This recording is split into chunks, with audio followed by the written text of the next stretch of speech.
I'd like to show you why knowing your why is the start of your journey. Without a strong why, it can be so difficult to reach your maximum potential. My name is Dr. Jason Ballara, and every week I meet with real estate investors and mindset specialists that are taking action in order to build a life according to their own terms. We will break down what drives successful people and allows them to achieve at such a high level. If you are a professional wanting to break through, or simply someone that wants to hear an inspiring story, the Know Your Why podcast is made for you. Hi everyone, I'm Jason Ballara, and this is the Know Your Why podcast. Today I'm here with Ann Curry. Ann was awarded as a top 1% of real estate brokers in Pierce County, Washington. She's an expert in real estate investing, selling, developing, and remodeling with over 25 years of experience. And your bio is really impressive. But as I mentioned before we started recording, I really like to let people tell their story kind of in their own words. So first, let me just say thank you for coming on the podcast. I definitely appreciate you taking out the time today. Oh, well, thanks for having me, Jason. I mean, it's a real honor to be invited and happy to share my story. My hope would be that somebody listening or people that are listening could be not just inspired, but feel like, well, man, if Ann could do it, I could do it too. Because I really feel like my story is somewhat of I consider myself a highly unlikely person to have had success in real estate, and I'll kind of unpack my story. But you're right, I live in Pierce County, Washington, specifically Tacoma, Washington. If there's any of those Washington folks out there, Northwest folks. Born and raised there. My family is a family of teachers and social workers, and I thought teaching or social working would also be my path. I just had this beautiful family that are all helpers. And, I was always told that I would make a great teacher. So post high school, what did I do? I went to school and I became a teacher. And I was making $5 an hour teaching. And then after school, to help pay the bills, I would go clean houses. So that's how I kind of got started. Real estate wasn't in my mind at that time, but I did have some early insights to me loving real estate. I just didn't know it because I went straight into teaching because that was kind of the family path, and I thought that was the path for me too. So, but my story over 30 years, going from making $5 an hour as a preschool teacher and cleaning houses to owning over 300 units or doors. And it was a very get rich slow process. But back to kind of the family of helpers and teachers, I think, and I know it's called, Know Your Why podcast. I kind of figured out a driver for me really early on because I had this beautiful family that I grew up in. But if there was any unhappy moments in our family, it would be all around money. So it was the 1970s when I was growing up, and interest rates were super high, and there was the gas, crisis. And I just remember, my mom was a nurse, my dad was a social worker, and we always were just kind of living month to month and just kind of making things work. And it never seemed like there was enough. So a car would break down, and it was this huge kind of, it felt like to a kid, it felt like a crisis. Like, oh my gosh, how are we going to pay for the car? The car's not working. No. I remember having to turn the heat down in our house to 62 degrees because it was so expensive to heat the house. Those kind of things. Yeah. But I was so proud of my family because they are all out making this difference. So when I married my husband, who is a social worker, we kind of made an early decision when we were married and making $10,000 a year combined, that how do we create this life of meaning and making a difference in people's lives, but also how do we do it and also build wealth so that we don't have to kind of repeat these same, because he also came from a family that just kind of barely made by. So we had that notion. We just didn't know when we got married how we were going to get there. So then comes mentor number one. And mentor number one was actually my husband's boss. And I'll go back a little bit, but making $10,000 a year between the two of us, it was just the two of us then. I remember the day when my husband entered social work and he said to me, you know, babe, I mean, I love you, you love me, the whole world is our oyster, but I don't know if we'll ever own a home. And I remember that conversation. I remember where we were. I remember everything about it. And I just kind of we had that kind of understanding, like, we're going to go on along in this life. We're going to make this great difference in people's worlds, but we may never own a home. So back to mentor number one. Mentor number one was my husband's boss, who also did the same job as my husband. So he knew all about the social work and, not making, a whole lot of money in it. But he owned rental properties. He was in his 70s. And somehow he had cobbled together 2 fourplexes and a duplex. And this is back in I got married in 1989. So this is in the early 90s. You didn't have internet. You didn't have podcasts like yours, Jason.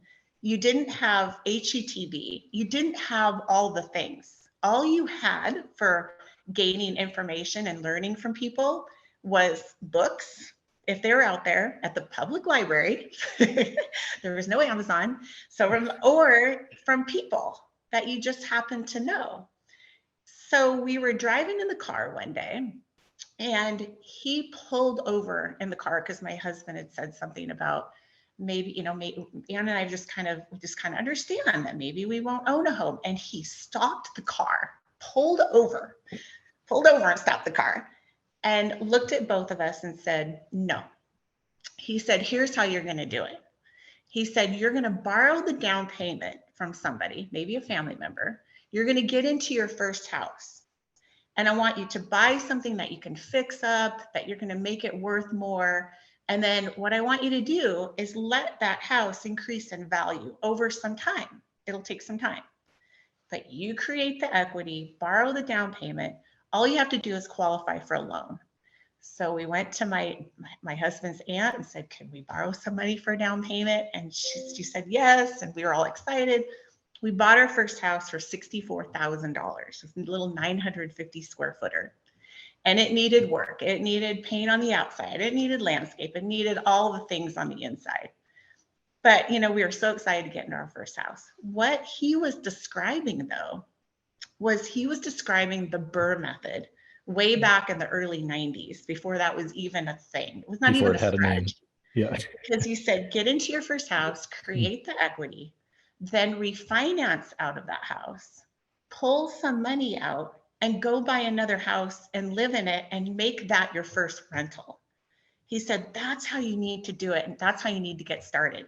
He talked about it in the form of boxes.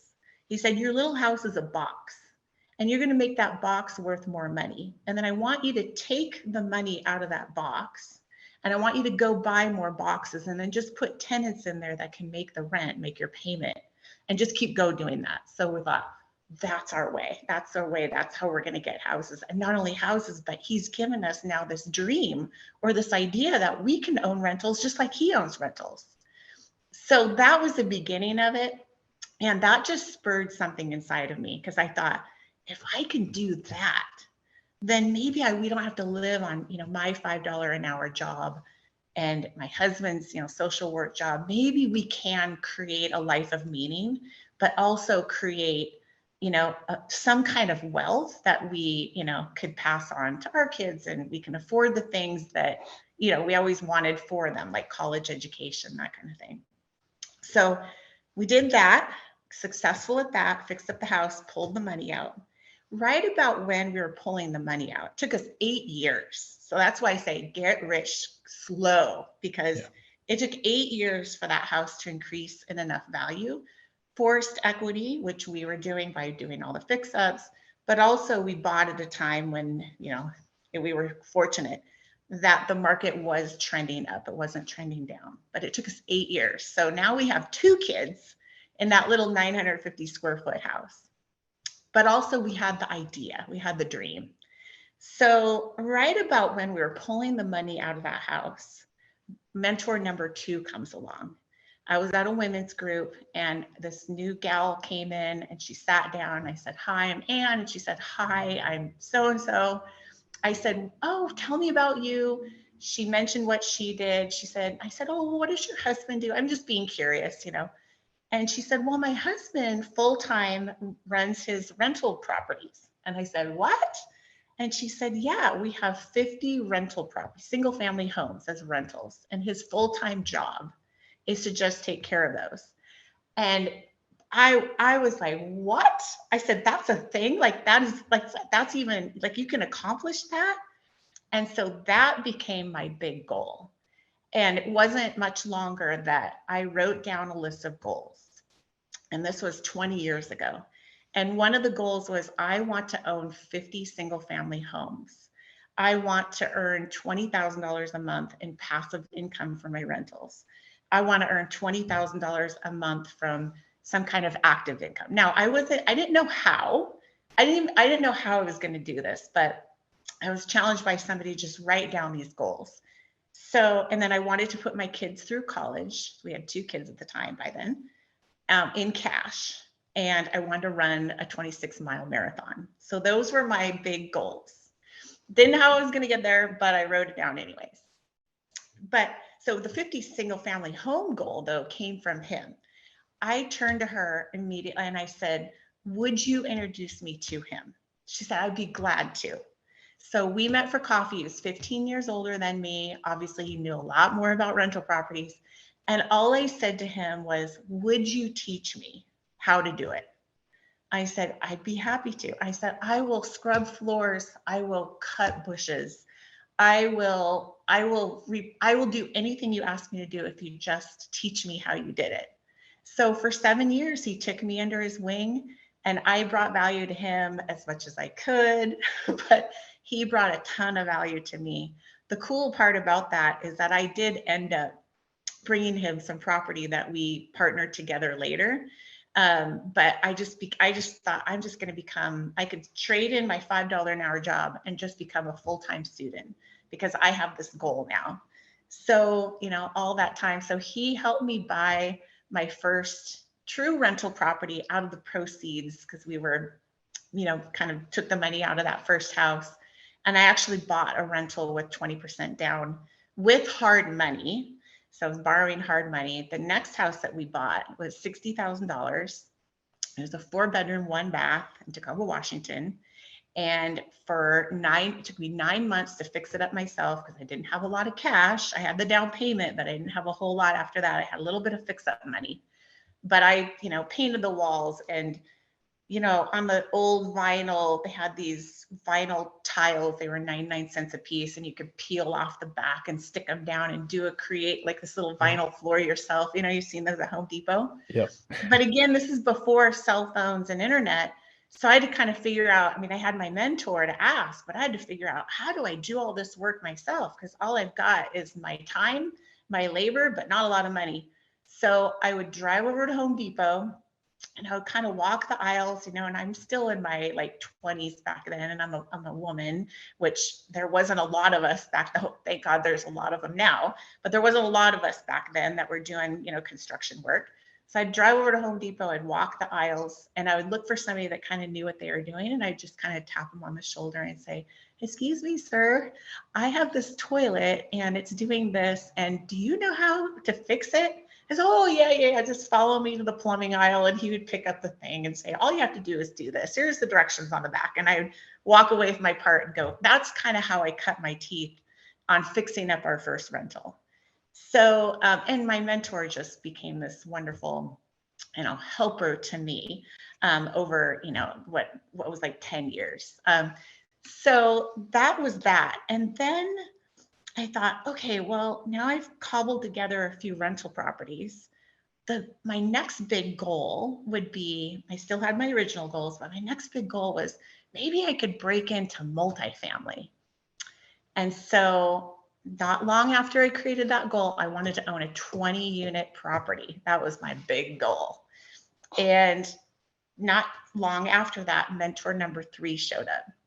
I went to a fundraising dinner with my husband, and we sat at this table. I didn't know anybody at the table, but I just turned to the guy next to me And I said, hi, I'm Ann. What's your name? He said, hi, I'm so-and-so. I said, oh, what do you do?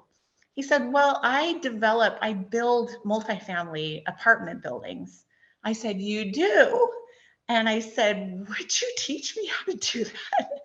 At that fundraising dinner, I think he and I talked for the entire 2 hours, and I'm kind of ignored everybody else, but he and I just did all about multifamily properties.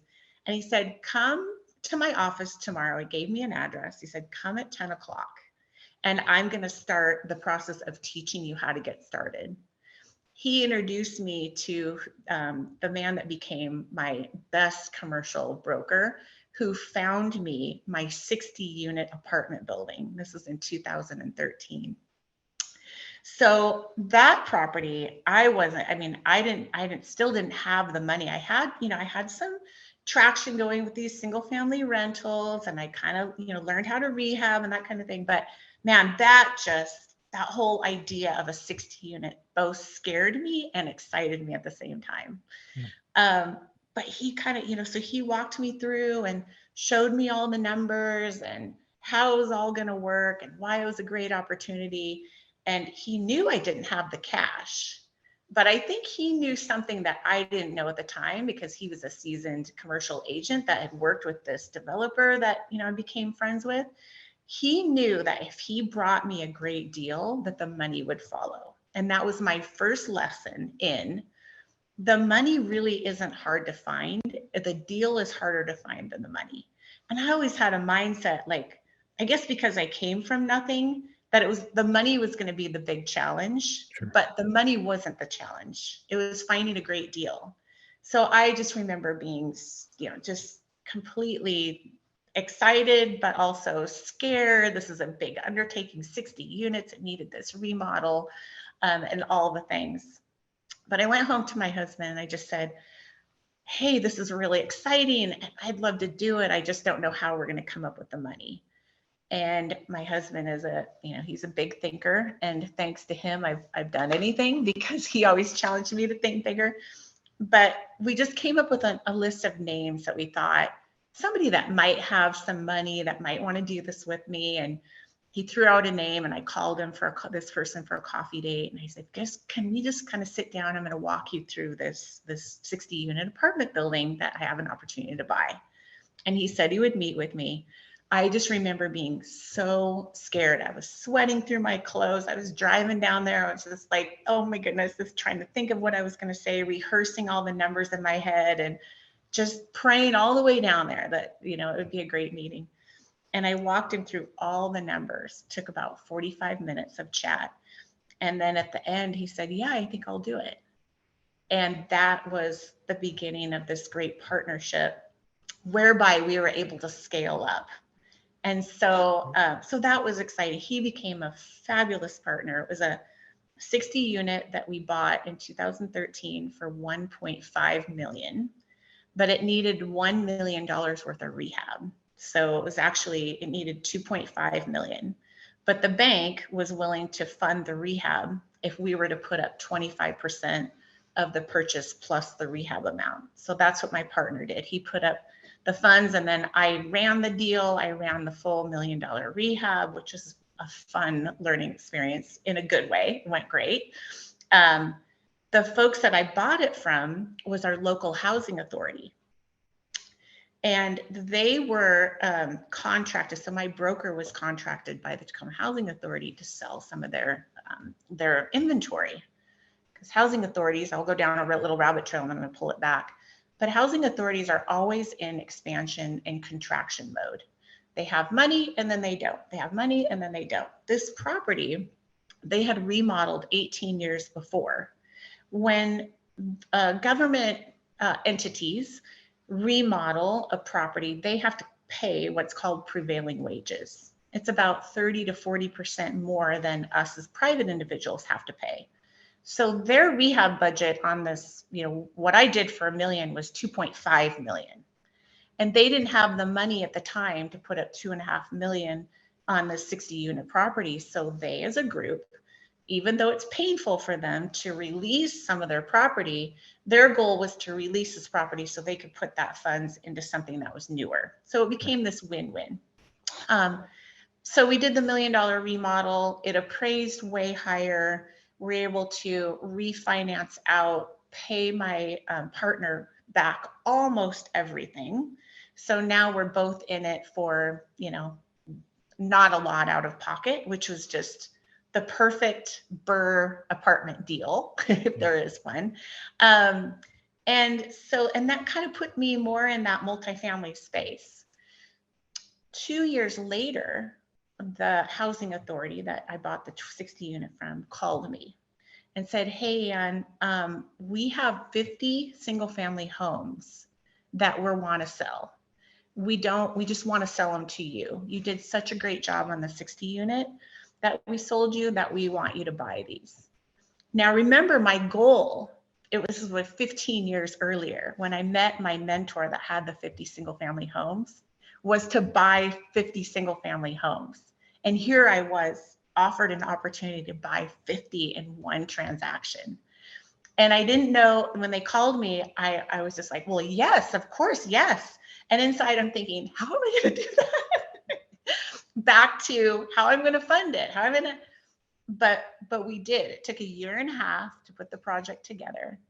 And my same partner on the 60 said, absolutely, I'm in. So we did the same thing. I did all the work. He brought the cash. We partnered together, and it was a beautiful partnership. But it was both of those transactions required a lot of interaction because you have people involved. So those 50 single family homes all had tenants in them. The 60 unit all had tenants. And it became a partnership with the entity that I bought it from, to just say, hey, we're going to work together to make sure that the people that live there are going to be okay.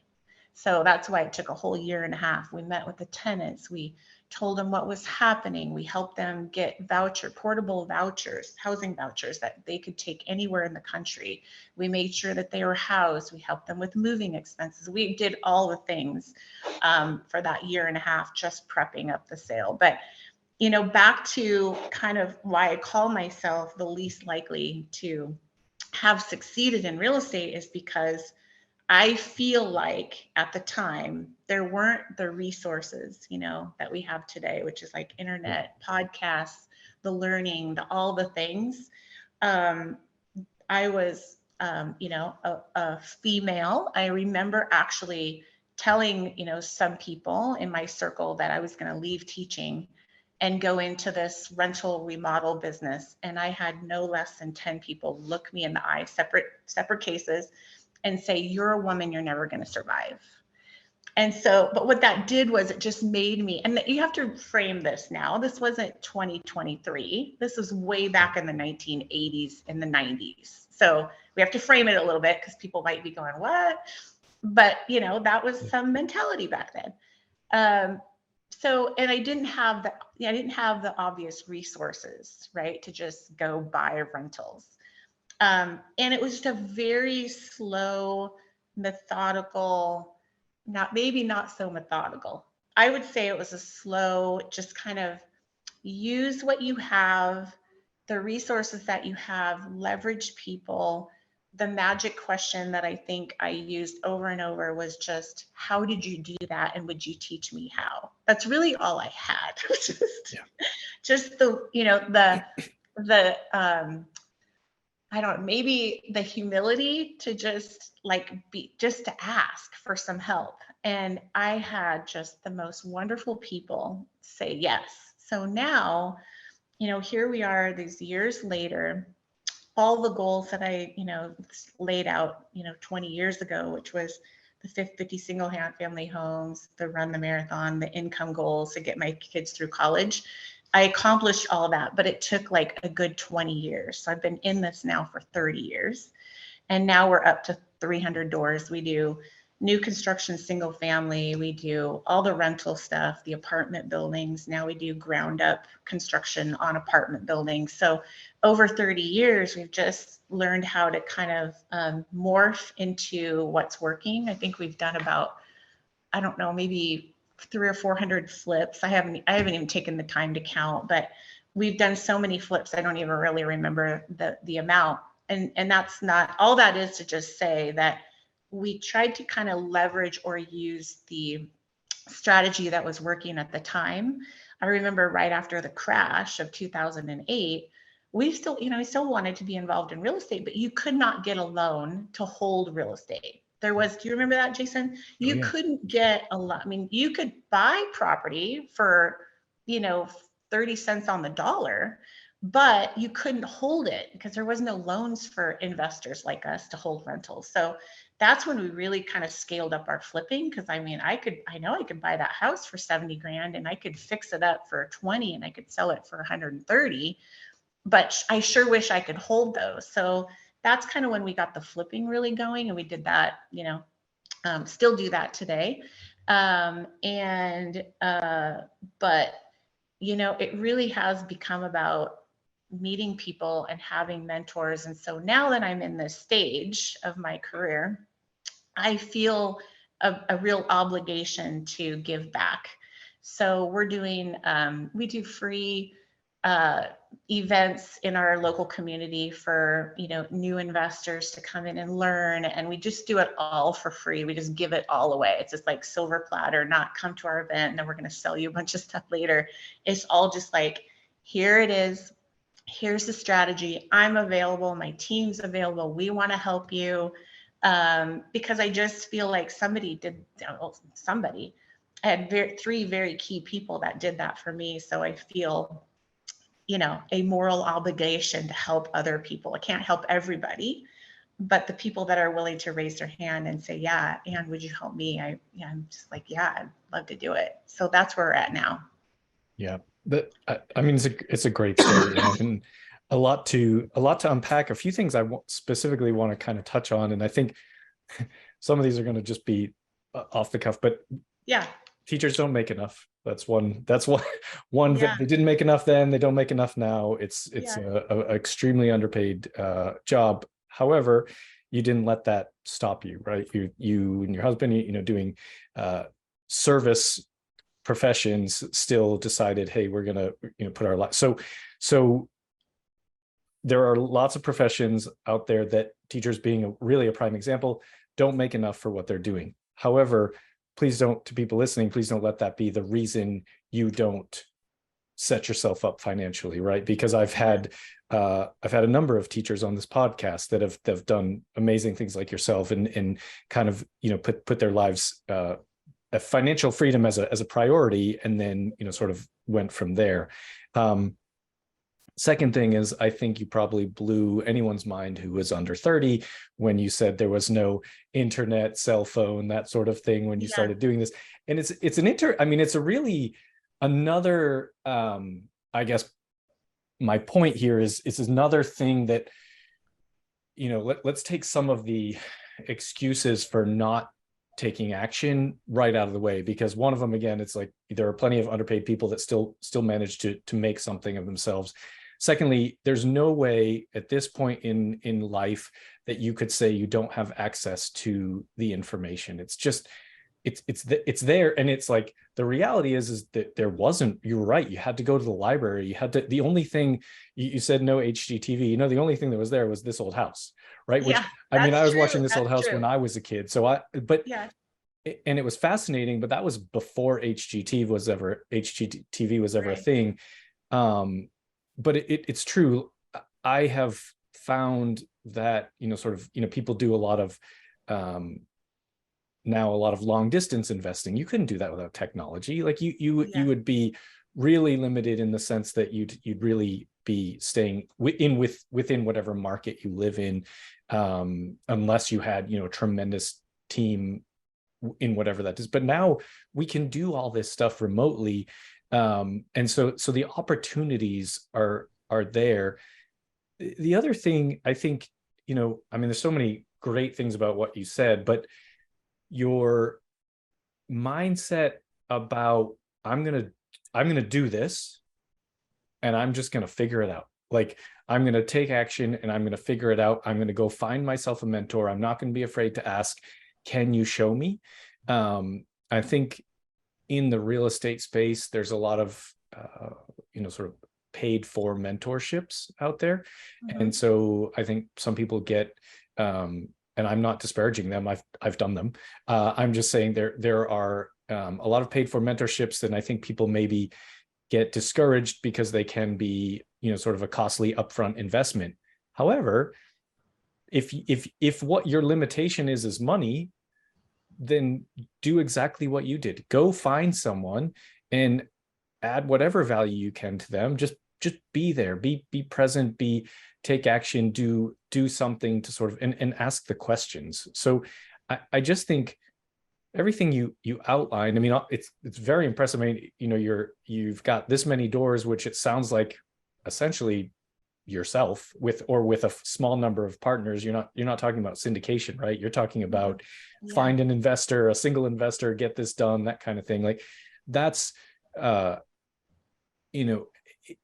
it's a as you said, a get rich slow, but it's a very, very effective strategy. And so it's like, okay, it might take 10 or 20 years, but at the end of the day, like, especially if you're a young person listening and you get started now, you will get there. Like if you have the control, you have all of the equity in these, even if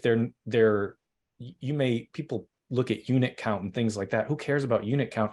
It's more about ownership percentage. So if you own 2% of 1,000 units, you're probably better off owning 100% of 50 units. Like it's just in terms of the actual equity that you can sort of control. So just so many things in the story, Anne, and I just wanted to definitely touch on some of them there and just let people, maybe go back, listen to it again. And because there's so many moments along there that I didn't want to interrupt you, but I also wanted to be like, yes, do that. So yeah. Well, thank you, Jason. You just said a lot of great things there. To the teachers that are watching, I would say, I love my teachers. We honor you. And I think, you, along with other people that have a job, no matter what kind of job it is, you can leverage, I call it leverage your W-2. So leverage the paycheck and the salary that you're getting to do real estate as a side hustle. So when I quit teaching, I still had my husband who had a W-2 income whereby we could get approved for loans. Now, albeit on our salary, we couldn't get approved for big loans, but that's why I got a financial partner to kind of when I wanted to scale up.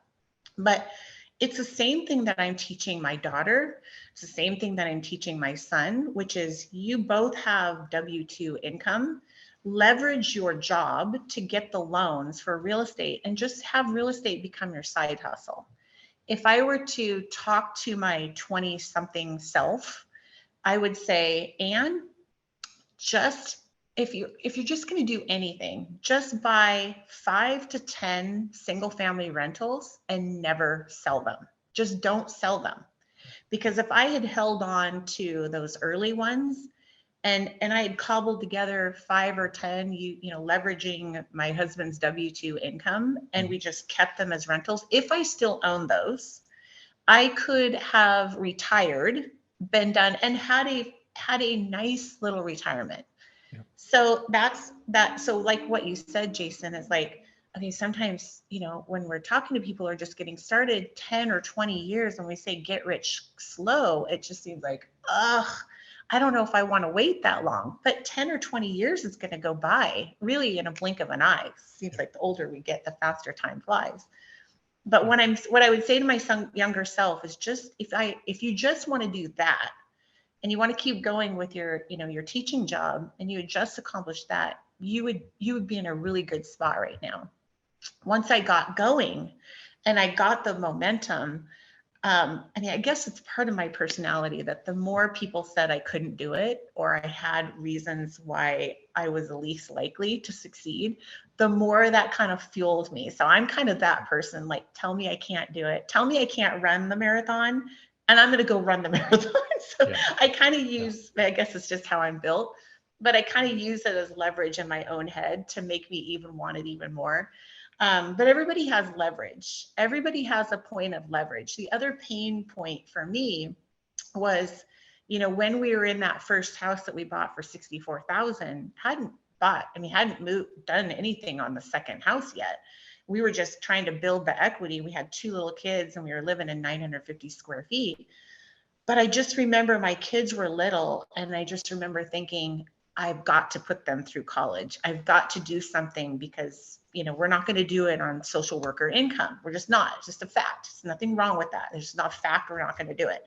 So I have to find a way. And those little ones at the time, I think my why has, morphed as I've gotten in different seasons. It's kind of still based on when I had those kids. I'm like, I am going to do this. I am going to get them through college. I am going to do it for them.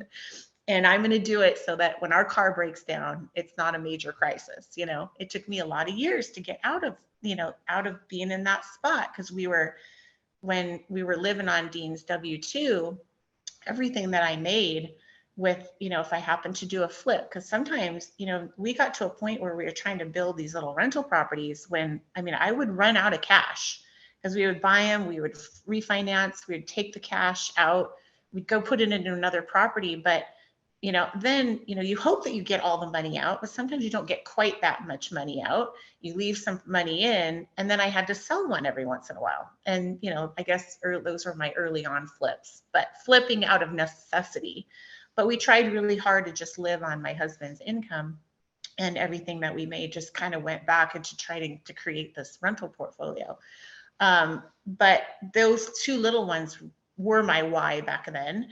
And in some cases, they're 28 and 30 years old now, but now my why is I want to show them how to create something out of nothing. It felt like creating something out of nothing, real estate back in, in the early days. And even sometimes right now, it's like, how do I do that and create the value and create something and fix it and make it worth more? And it's still that creative process, really, but it really is kind of all the same thinking of like, how do I create that to be more than what it is right now? How would that 3 acres of dirt, how can I get that from just dirt to 90 units? What's the process of all that? And that's kind of why we started the new construction and all of that. But back to leveraging your W-2, anybody watching here, if you have a job, or you have a partner with a job, or you have a spouse with a job, or you have a friend with a job, or a family member with a job, bring them in and leverage that job to help you get a loan on your first house. Buy it as an owner occupant, live in it for a year, and which is the requirement with most loans. Then turn that one into a rental property, buy another house with low down as an owner occupant, and do the house hacking method until you get 3 or 4 under your belt. And if you just do that, in 20 years, you're going to thank your younger self for doing it. So that's to all the folks out there that are just getting started and have a W-2. You also said something about, you had so many good stuff in there. Mindset, I think the mindset more is just an act of the humility part of just saying to somebody, would you help me? Because I think people, as a human beings respond really well to somebody saying, would you help me? You can say, oh, what do you do for a living? Oh, that's really cool. Oh, I admire you. Oh, that's neat. But the phrase, would you help me, is just so, I think, intoxicating for people that have done something and they're in a season of life when they really want to now give back, Yeah. It's like, okay, I've done all this stuff. Now who can I give back to, and who can I pull along with me, and how do I teach? I don't know a lot about a lot, but I have figured out this kind of real estate game. And if you want it, I will help you also get it, because it's been such a gift to my family and my kids, and, hopefully our grandkids and the other people that we've helped, along the way. but be willing to just ask the question, would you help? And you can be amazed at how many people will say, I'd love to. Paid coaching, paid mentorships is awesome. When the Carlton Sheets, thing came out. Okay, now I'm really dating myself. Do you remember? But like the late night infomercials, Carlton Yes, Sheets.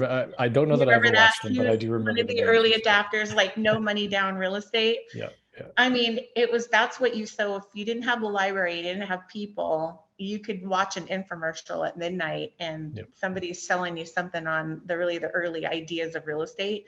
But I bought those because I kind of at the time was like, okay, if I'm going to do this, I'm going to try to gather all the information that I can. I did go to gone on airplanes when there would be folks like Dave Lindahl. You remember Dave Lindahl, multifamily? Oh, yeah. And I'd get on a plane and I'd go to his 3-day seminars and I'd, meet other people that were trying to do it, just because, you're so hungry to try to get in the mindset of, okay, there's other people doing it, then I can too. I had a call with a new investor last week. We were on a Bigger Pockets podcast a couple of weeks ago, and we've had a lot of people, come into our DM, our Instagram, and just ask random questions. And her question was, hey, I'm new and all I feel like I'm doing right now is learning and listening. And I said, absolutely, you are doing the right thing, because you're just trying to overwhelm your gut, your heart, your soul, your spirit with all of the information and marinate in it so that you can get comfortable even talking about it. And, so I just said, keep doing that, girl. And then, get people around you that can now help you with the tactical stuff. But I think it just starts with telling people, hey, if I can do it, you can do it. Or, I've said to some people, we had a really dear friend, and at the time they were both living on food stamps and they were dear to me. And I just turned to them and I said, hey, did you guys know that you could buy a house? And they looked at me like I was crazy. And this was about 12 years ago. But we figured out how to get them into their first house. And now they own 8 doors. And they have like $3 million worth of real estate. So sometimes the magic question that you can even ask is like, okay, if she did it, I can do it. But also having somebody just say to you, hey, did you know that this could also be possible for you? Right. I totally agree. And I think the funny thing is, I think you've almost answered all the questions that I typically ask guests at the end. But I'm gonna switch gears and kind of try and ask those and see if you have anything to add. I feel like it might be somewhat redundant. I mean, the first question is always related to the name of the show, and it's what is your why? And I know you touched on that and how it's evolved. And I think that's been one of the really interesting things in the funny thing is as of the day we're recording, my 200th episode comes out tomorrow. So I'm like pretty excited about that. Thank you. Yeah. But so all of the people, what I find is like one of the really cool things is the evolution of someone's why. And it's like, a lot of time if you start kind of in the same, I sort of grew up similarly to you. And it's like, at first you're just like, I don't want to be poor. It's almost that simple. Like your why is I don't want to be poor. I was poor a long time. I don't want to be poor anymore. But over time it evolves, families, you get that kind of thing. So I know you touched on it, but I don't know if there's anything you want to add there as far as your why at this point, at this stage. Yeah, sure. It really, if going down to the basic, I didn't want to be poor either. And I didn't want my kids to feel poor. So at the very basic level, but it was also, how do we, like I said in the beginning, how do we create a life of meaning, but also have the wealth? Like, how do we create that? So, and then, it really deepened in me when I had my first baby, which was my son. And I just remember, he was just days old. And I'm like, I had that moment. I can tell you where I was sitting. I can tell you, exactly where on the couch I was. I can tell you how I was holding him. And it was just like, I must do this. So it just became a must for me. So it really, I would say, very, very much fueled by my kids. Absolutely. I'm a mama and it's fueled by my kids. How it's morphed is really, it's still a lot about my kids. But how it looks different now is that I think comes back to imagination. And I'll tell you what I mean by that. I think at the time, I just wanted, all I could imagine was having kids and having a family and not being poor. Yeah. Then I could imagine having kids, have a family, not being poor, and creating some generational wealth. Then it was having kids, not being poor, creating some generational wealth, but then showing my kids how to be a strong woman in business, creating, imagining things that are bigger, taking on things that are bigger, showing them what that looks like. And now it's all those things, plus we just had our first grandbaby. So now it's like passing on the wealth, but it's even more passing on the intellectual wealth of, okay, gang, you guys can create for yourselves what you can imagine. And you don't have to know how, you just have to ask people to help you along the way and imagine big things. So you can have all the money, but even more so, even more important is the ability for you to say, I can create goals, I can accomplish goals, I can create things that are bigger than even that my parents imagined or that they over there imagined, and I can do big things. And that's what I want for now, my grandbaby, right? So my why has morphed a little bit, but it's gotten more refined, but it's also gotten larger as I've used my imagination to kind of think bigger myself, you know? Yeah, no, it makes total sense. I think that, yeah, it's funny because when you have that, when your life starts, you start on this type of journey and it starts out, I just don't want to be poor. And then you have kids and you're not poor anymore. And I actually go back, like, I'm like, but I feel like that drove me.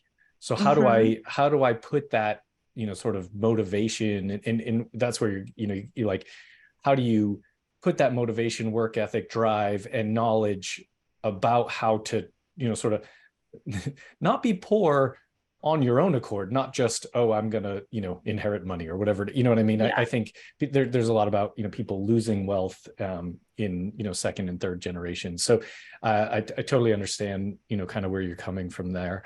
I think to that, Jason, I think I was blessed that we were still trying to make things work because we were trying to grow this rental portfolio. So our kids saw us not rich, if that makes sense. Right. Like they saw us make decisions like, we're not going to do that. We're going to do that instead. And so they didn't have all the stuff. So I think they're, albeit we moved out of poor, but we weren't rich either. If that makes sense. Everything was going into the long-term, hold by, wealth stuff. So, right.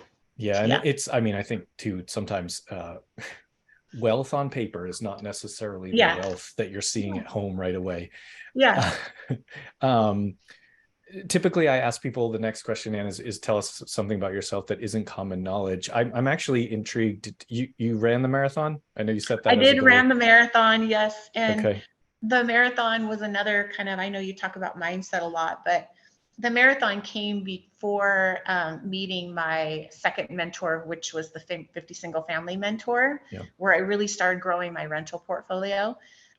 It was after we bought our first house, but before that mentor. So running that marathon, I mean, 26.2 miles is it's just a haul. And so I trained for that and I accomplished that. And I had that feeling like, if I can run 26.2 miles in one race, I could do anything. So that mindset piece was really, really good for me because it was tough. It was, I ran it as a fundraiser for leukemia. And it was in Maui. And I thought, oh, it's going to be so romantic. It's Maui. It's going to be so beautiful. But really it started at 5. It started at 5 a.m. in Maui, but it was already 90 degrees and 90% humidity. Yeah. And it was just added to the tough because I trained in, in Washington, in like 50-degree weather. So Yeah. it was rough, but it was a great mindset piece. But yeah, if over time, accomplished all those goals, which is great. So it just reminds you that just create the goal, but you don't have to know how at the time. You just have it and, marinate in it. Absolutely. When people hear this, what's the best way for them to reach out to you? Yeah, so Instagram, Ann Curry Homes, and our website, anncurryhomes.com. And we do a lot of free events or all around investing. So we advertise those on our social media. And then if we do a live event, we'll also air it on social media. And then my website has a bunch of like great content. We're doing some coffee meetups in Phoenix, Arizona, where we have some investing, Los Angeles, and in Tacoma, Washington over the next couple months. And this is just a chance for people to come meet us, and we're going to talk all about real estate. So all of their questions, any question that they have, and it's just a chance to meet folks and hopefully, get them inspired and get them on their way. Awesome. You said you're doing in Los Angeles as well? Los Angeles, Phoenix, and Tacoma, and that's that'll be on our social media. All right. Well, I'm in Los Angeles, so I Are you? I would love I'd love to get there. Yeah. Oh, there you go. Okay, Lauren will send you all the information. Perfect. And you've given so much great advice. Is there one last piece you'd like to leave us with today? Oh, advice to leave you with. Yeah.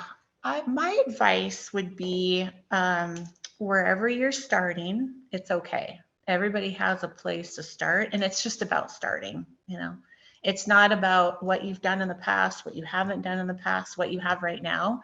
It's just that decision of, I want to get started into real estate, and then just finding somebody that can help you give the first few tactical steps, whether that's, podcasts like yours or, a real estate agent in your area that also invests into real estate. But just be willing to ask, would you help me, is my greatest advice, because it's amazing what can happen when you just ask. Yeah, it's really true. It's really true. And this was amazing. Thank you so much for coming on today, sharing your story, sharing all of this. Really, really fantastic advice, and like just the structure in which you took action and all. I think it really will help a lot of people. I think it will inspire them. So thank you so much for taking the time today. Well, that's my hope. Thank you, Jason, for having me. It's a real honor to be with you. So thank you. Yeah. And folks listening, I know you're going to love this episode and get a lot of value from what Ann shared. Please like, rate, and review so we can get more great guests like Ann. Take care. To show you why knowing your why is the start of your journey. Without a strong why, it can be so difficult to reach your maximum potential. My name is Dr. Jason Ballara, and every week I meet with real estate investors and mindset specialists that are taking action in order to build a life according to their own terms. We will break down what drives successful people and allows them to achieve at such a high level. If you are a professional wanting to break through, or simply someone that wants to hear an inspiring story, the Know Your Why podcast is made for you.